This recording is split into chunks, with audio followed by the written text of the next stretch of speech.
ये कहानी है एक ऐसे बेटे की जो अपनी जवानी और दोस्तों की चकाचौंध में इतना खो गया कि उसे अपने माँ बाप की इज्जत और त्याग दिखाई देना बंद हो गया। उसे लगता था कि दुनिया में सबसे बड़े अपने दोस्त हैं, लेकिन वक्त ने उसे एक ऐसा सबक सिखाया जिसे वो जिंदगी भर नहीं भूल पाएगा। रवि बेटा, खाना लग गया है। कब से बुला रही हूँ। ठंडा हो जाएगा तो फिर कहोगे गरम कर दो। दिन भर बाहर रहते हो, कम से कम घर आकर चैन से बैठकर हमारे साथ खाना तो खा लिया करो। माँ प्लीज अभी नहीं। आप लोग हर समय टोका टोकी करते रहते हो। दोस्तों के साथ प्लान बना रहा हूँ। जिंदगी का मजा लेना भी जरूरी होता है। सिर्फ घर में बैठकर पुरानी सोच की बातें सुनना ही सब कुछ नहीं होता। बेटा, हम तुम्हें रोक नहीं रहे, बस इतना कह रहे हैं कि दोस्तों से ज़्यादा ज़रूरी परिवार होता है। आज हम हैं इसलिए तुम्हें समझा रहे हैं। कल जब हम नहीं होंगे तब शायद तुम्हें हमारी बातें याद आए। पापा, आप लोग भी ना हर बात में भावुक हो जाते हो। आजकल जमाना बदल गया है। दोस्त ही असली परिवार होते हैं। वही साथ देते हैं, वही समझते हैं। माँ बाप चुप थे, लेकिन उनका दिल टूट चुका था। जिस बेटे के लिए उन्होंने अपनी खुशियां कुर्बान की थीं, वही आज उन्हें बोझ समझने लगा था। सुनिए जी, क्या हमारी परवरिश में कोई कमी रह गई? हमने तो हमेशा इसे प्यार और अच्छे संस्कार दिए थे, फिर क्यों ये हमसे दूर होता जा रहा है? कमी हमारी परवरिश में नहीं है, समय के असर में है। लेकिन मुझे भरोसा है एक दिन इसे समझ आएगा कि सच्चा साथ कौन देता है। रवि को अपने दोस्तों की बातें बहुत अच्छी लगती थी। उसे लगता था कि यही लोग उसकी दुनिया है। रवि भाई, तू तो बड़ा किस्मत वाला है। घर वाले कुछ कहते भी नहीं और तू मजे करता है। देखना, हम सब मिलकर बड़ा बिजनेस करेंगे और पैसे ही पैसे कमाएंगे। हाँ यार, और तब तेरे माँ बाप भी देखेंगे कि असली दुनिया क्या होती है। पुरानी सोच वाले लोग बस रोकना जानते हैं। बिल्कुल सही कहा तुम लोगों ने। मुझे तो लगता है कि अगर तुम लोग साथ हो तो मुझे किसी और की जरूरत ही नहीं। समय बीतता गया। एक दिन रवि ने दोस्तों के कहने पर पैसे निवेश करने का फैसला किया। पापा, मुझे कुछ पैसे चाहिए। एक बड़ा मौका है, बिजनेस में लगाने हैं।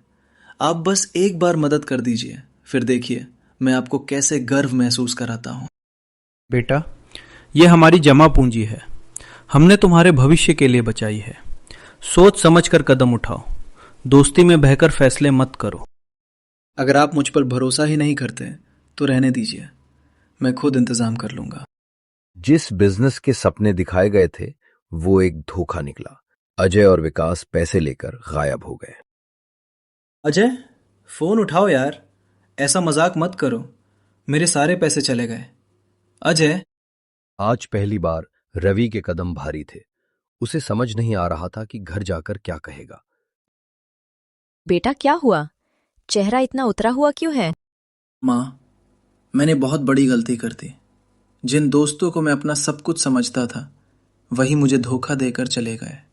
मैंने आपकी और पापा की मेहनत की कमाई बर्बाद कर दी। आज जब मुझे उनकी सबसे ज्यादा जरूरत थी, तब उन्होंने फोन तक उठाना जरूरी नहीं समझा। माँ, मुझे माफ कर दो। मैंने आपकी इज्जत नहीं की, आपकी बातों को हल्के में लिया। बेटा, पैसे फिर से आ सकते हैं, लेकिन अगर तुम गलत रास्ते पर चले जाते तो हमें जिंदगी भर का दुख होता।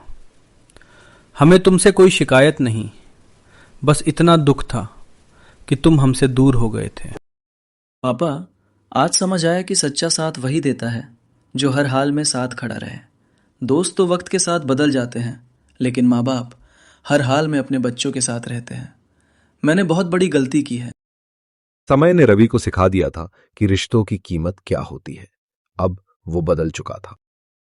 माँ, पापा, आज से मैं हर फैसला आपसे पूछ कर करूंगा। मैं आपकी इज्जत करूंगा, आपकी बात समझूंगा। आपने मुझे माफ कर दिया, यही मेरी सबसे बड़ी दौलत है। बेटा, गिरकर संभल जाना ही असली जीत है। हमें तुम पर गर्व है कि तुमने अपनी गलती मान ली। भगवान करे हर बच्चे को समय रहते ये समझ आ जाए कि माँ बाप का दिल दुखाकर कभी सुकून नहीं मिलता। हर चमकती चीज सोना नहीं होती। दोस्ती जरूरी है, लेकिन माँ बाप से बढ़कर कोई नहीं होता। जो अपने माता पिता की इज्जत नहीं करता, वक्त उसे ऐसा सबक जरूर सिखाता है जो जिंदगी भर याद रहता है। सबक: सच्चा दोस्त वही है जो मुश्किल में साथ दे, लेकिन माँ बाप वो हैं जो बिना शर्त हर हाल में साथ खड़े रहते हैं। जिंदगी में कभी भी अपने माता पिता का दिल मत दुखाइए।